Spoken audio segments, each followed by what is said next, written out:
Guten Tag. Hier sind die Nachrichten für Deutschlernende vom 25. März 2025. Lufthansa-Flug kehrt wegen Randalierer um. Ein Lufthansa-Flug von Mexiko-Stadt nach Frankfurt musste umkehren. Ein Passagier hat kurz nach dem Start randaliert. Er hat sich abgeschnallt, ist aufgestanden und hat laut nach Alkohol gefragt.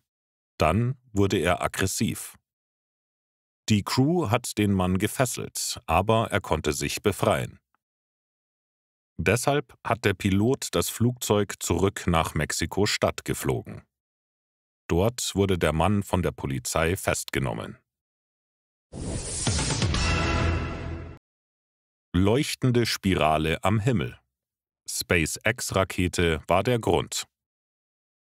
Am Montagabend haben viele Menschen in Deutschland eine leuchtende Spirale am Himmel gesehen. Sie war in Hessen, Baden-Württemberg und anderen Regionen sichtbar. Viele haben zuerst an etwas Unbekanntes gedacht. Doch es war keine UFO-Sichtung. Meteorologen sagen, die Spirale wurde durch eine SpaceX-Rakete von Elon Musk verursacht.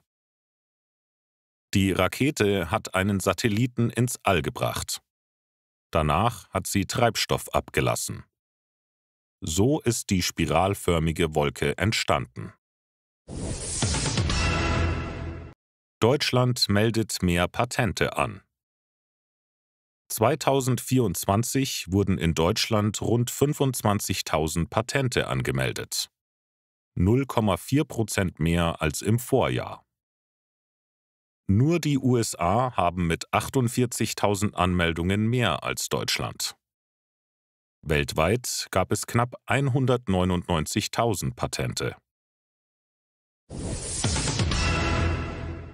BYD wächst weiter und überholt Tesla beim Umsatz.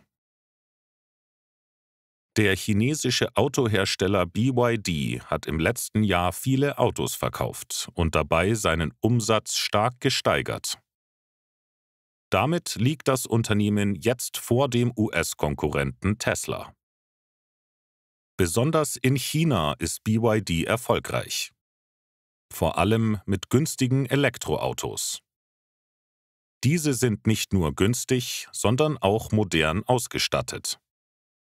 Der Hersteller will in diesem Jahr noch mehr Fahrzeuge verkaufen. Mehr Gewalt durch Kinder und Jugendliche in München. In München gibt es mehr Gewalt durch Kinder und Jugendliche. Im Jahr 2024 wurden 344 Kinder wegen Gewalt angezeigt. Das sind mehr als 3-mal so viele wie vor 10 Jahren. Auch bei Jugendlichen gab es mehr Fälle. 776 statt 712 im Vorjahr. Die Polizei sagt, dass sie alleine das Problem nicht lösen kann. Schulen, Jugendämter und andere Stellen sollen helfen. Trotzdem bleibt München die sicherste Großstadt in Deutschland. Die Zahl der Straftaten ist 2024 leicht gesunken, um 1,2%. Darmstadt. Mann missbraucht Zwillinge. Ein Gericht in Darmstadt hat einen 28-jährigen Mann zu fast 5 Jahren Gefängnis verurteilt. Er hat 2 9 Jahre alte Zwillinge missbraucht. Die Tat ist im Oktober 2023 passiert. Der Mann war obdachlos und ist heimlich in ein Haus gegangen. Zu diesem Zeitpunkt gab es in dem Haus eine Party. Die Kinder haben geschlafen, als der Mann in ihr Zimmer gekommen ist. Das Gericht sagt, es gibt klare Beweise. Jetzt muss der Mann ins Gefängnis. Das war's für heute mit den Nachrichten. Danke fürs Zuhören und bis morgen.